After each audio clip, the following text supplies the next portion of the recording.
all the pretty women in the crowd, which prompted this next guy to have me remind you ladies that he is HIV negative. Let's give it up for Matt Conn.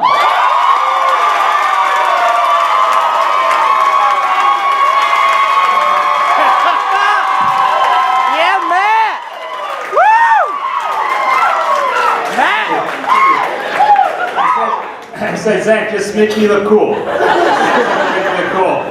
But I guess that kind of makes me like reckless. Took a few chances, but everything still worked out for me.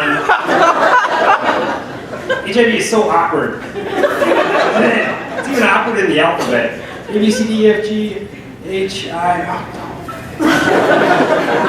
J, okay. How's everyone doing? Thanks for coming out.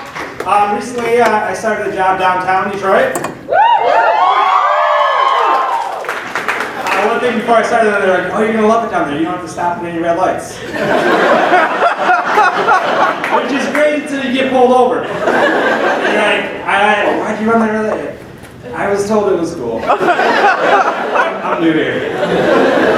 Although I started a job down there, and it's funny when they find out that you're in comedy. Anytime something fun around the office happens, everyone's like, "You gonna use that in your set? You gonna use that tonight? You gonna use that in your set?" Like, oh yeah, everybody's gonna lose their shit when I tell them Gary dropped chicken salad on his keyboard.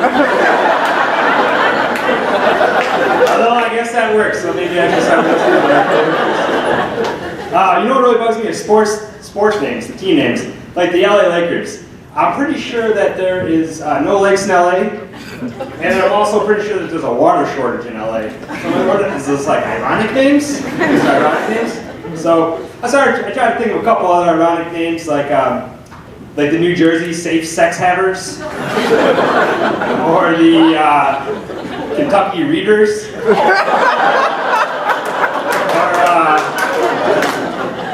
Utah Normal People. There's always, of course, the Atlanta white people. Something you guys should know about me, I'm kind of lazy. There's no lazier way to say that you're lazy than saying kind of lazy. I'm too lazy to even commit to saying that I'm lazy. I'm lazy. I like to get out of things before I even do it, so if someone's like, hey, you want to come to the barbecue on Sunday? I come up with an excuse in advance. Like, yeah, absolutely, I'll be there about 4. I do, however, I am going horseback riding beforehand. So then when the party comes, like, yeah, Matt's not coming. Then I just called. Fucking kicked in the face by a horse. Makes sense though, he told me he was going horseback riding. I'm fine.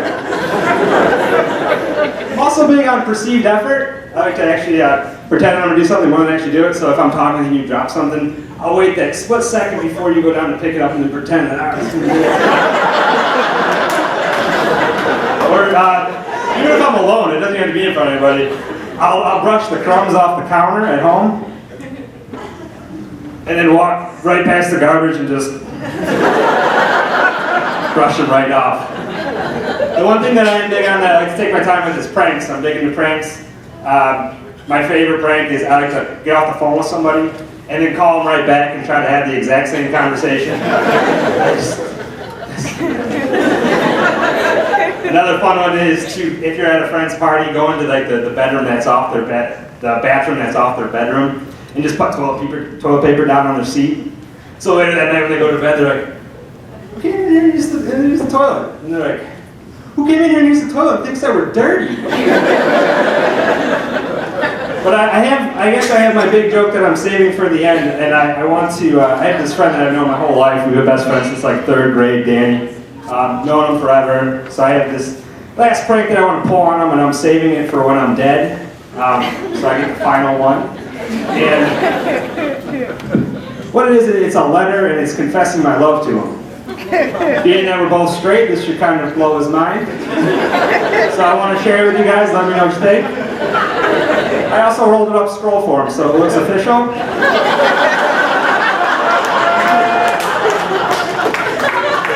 Alright. Dear Dan, sorry that you're reading this letter because that means that I'm dead. I'm also sorry that I never got the chance to tell you that I love you. Not love like a brother. Love like I want to watch you change out of a wet bathing suit. Remember all those times I'd call you, and then I'd call you right back and try to have the same conversation? I was really calling to tell you this. Do you also remember when Phil Summers pulled your pants down in 9th grade gym class, and everyone saw your wiener? I love that day.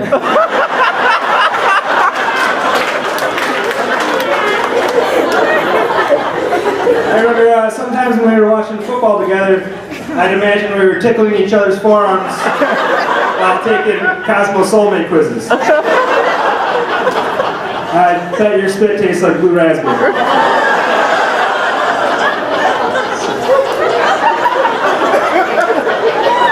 I have often wondered what your mustache feels like. No, this is the part though. He doesn't have a mustache, but I figure by the time I die, he's going to grow one at some point. So, I've often wondered what your mustache feels like on the small of my back. I love you. Thanks for the boners. Hey, thank you so much for coming out. My name's Conn.